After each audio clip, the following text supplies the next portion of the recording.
Welcome back to another episode of I Wish They Knew, a show where we share big ideas that deserve more attention and about the time it takes to enjoy a cup of coffee.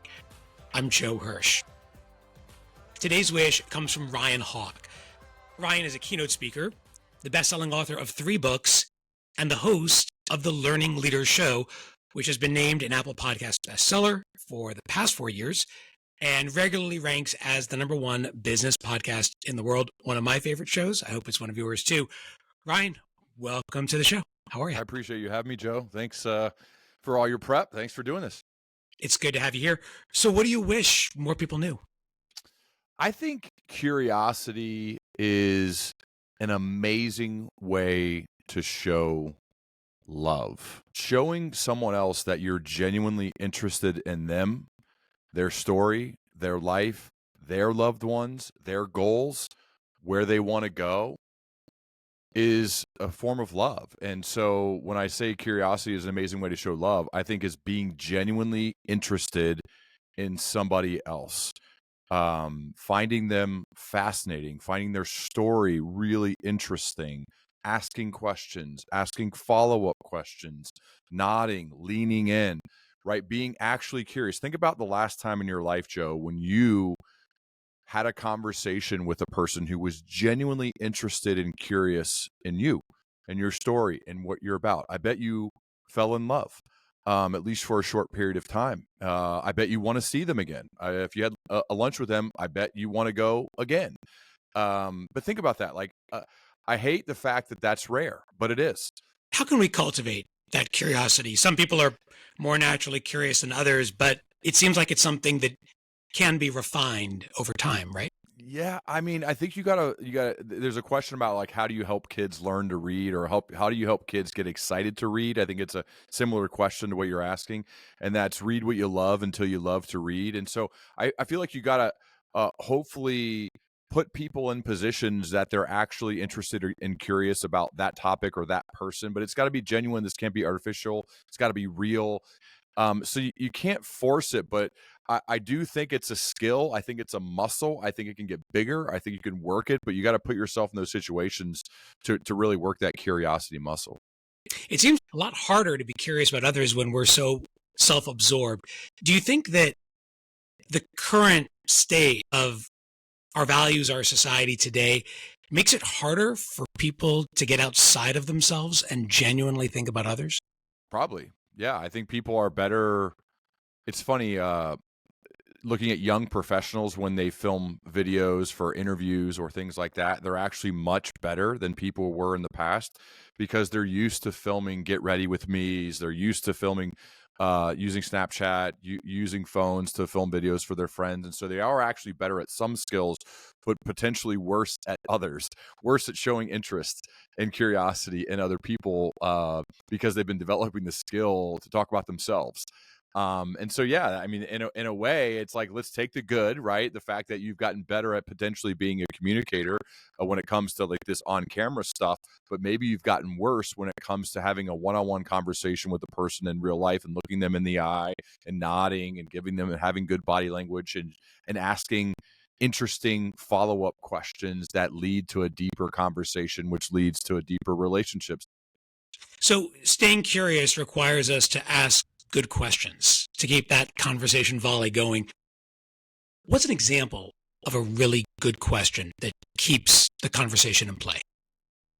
Any follow-up to something that they said. So, for example, if somebody tells you a story or gives you a moment in their life, showing them that you actually listened to the story instead of just waiting to talk by asking them a follow-up about a specific. I think the word here, Joe, is specificity.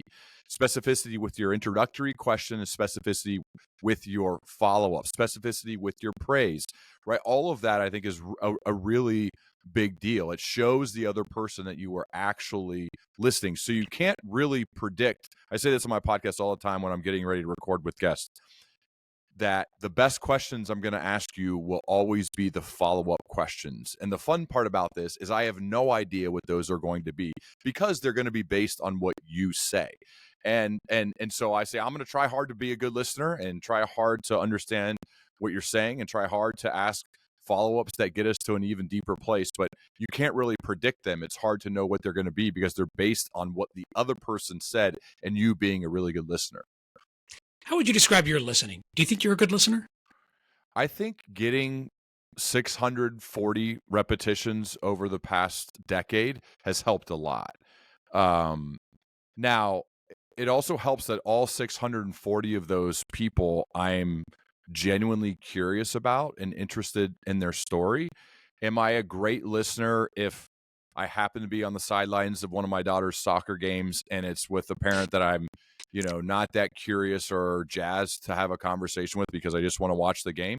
I'm probably not as good of a listener in those moments, but I think I am better in one-on-one situations where I actually want to be there and have that conversation. Yeah, I think the repetitions have helped.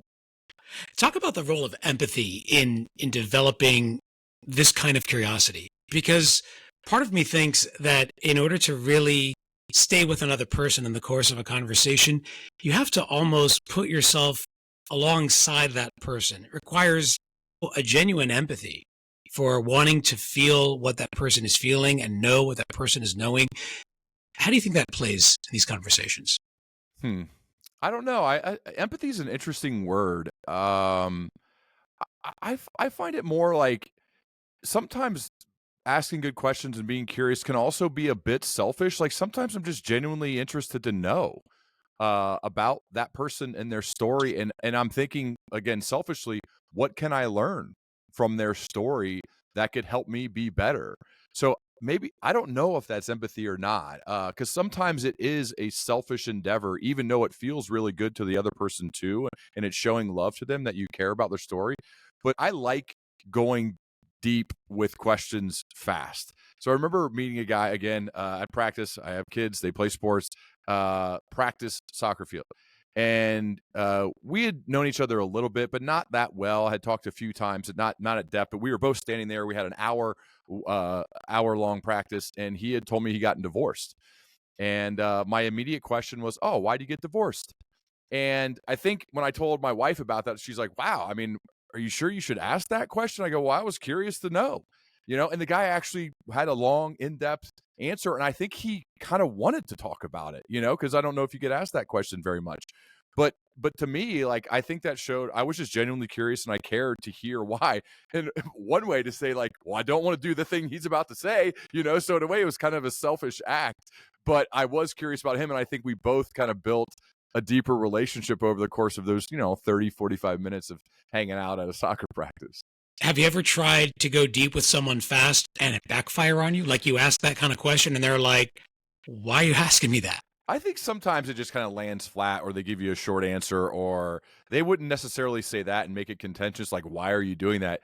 Just the way they respond or their body language shows that that you probably shouldn't do that. Yeah, I think that happens every once in a while, but I don't know. Surprisingly, it seems like people want to talk about things that maybe they're not asked about very much, and sometimes they're just happy to do it, especially if it's like a safe environment, just two guys kind of hanging out.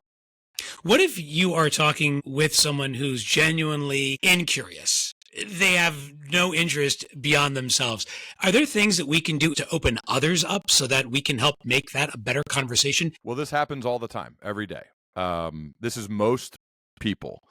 Um, I don't I don't necessarily have a good answer. I would love to know if you do, because you seem like a thoughtful dude here. Like just by the questions you've already asked in these, I don't know, 5 minutes or so.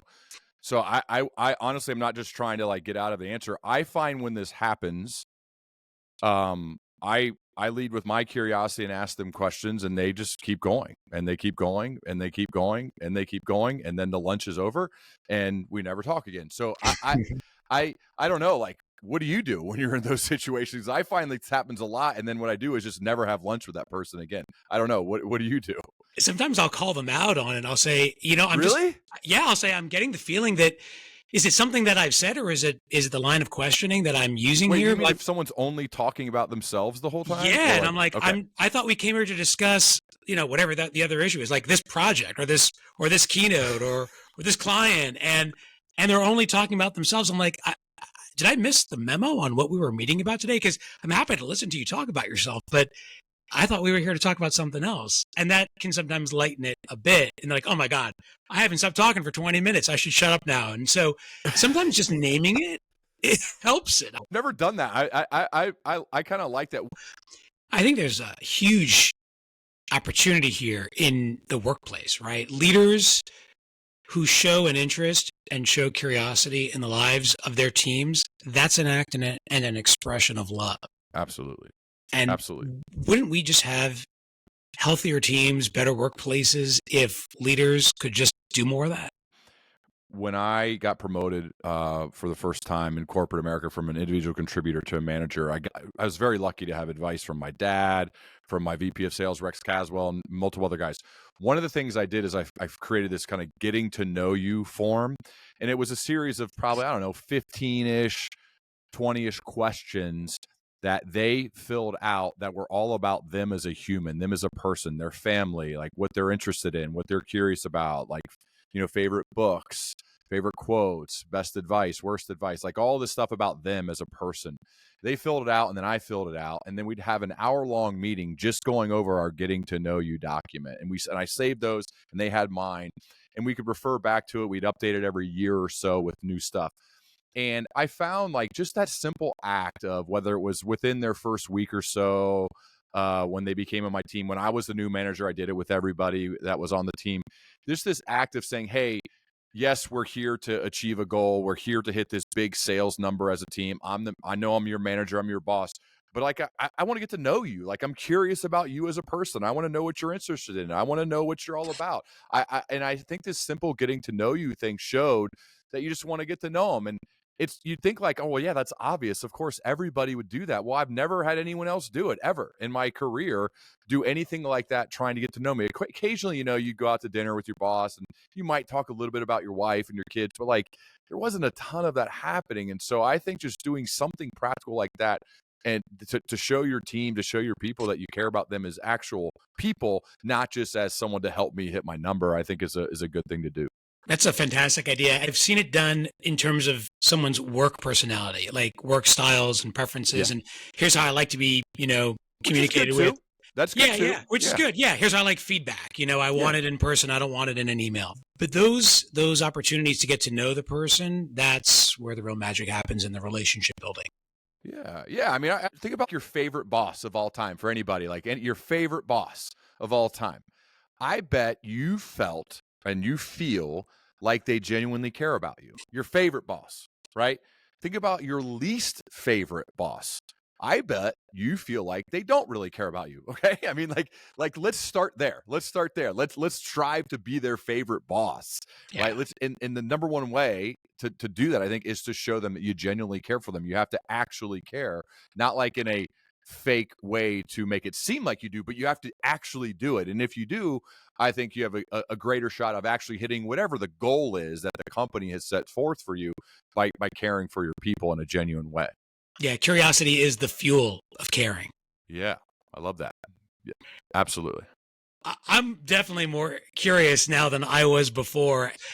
Ryan, thanks for sharing your wish with us today. Thanks for having me, Joe.